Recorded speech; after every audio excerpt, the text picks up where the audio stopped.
लिंगाष्टकं ब्रह्ममुरारिसुराजिवलिङ्गं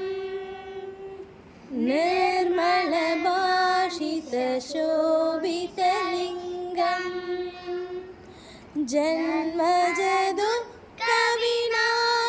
जन्मजदुःखविनाशकलिङ्गं तत्प्रणमामि सदा शिवलिङ्गं देवमुनि प्रवरार्चितलिङ्गं कामदहनकरुणाकरलिङ्गं रावण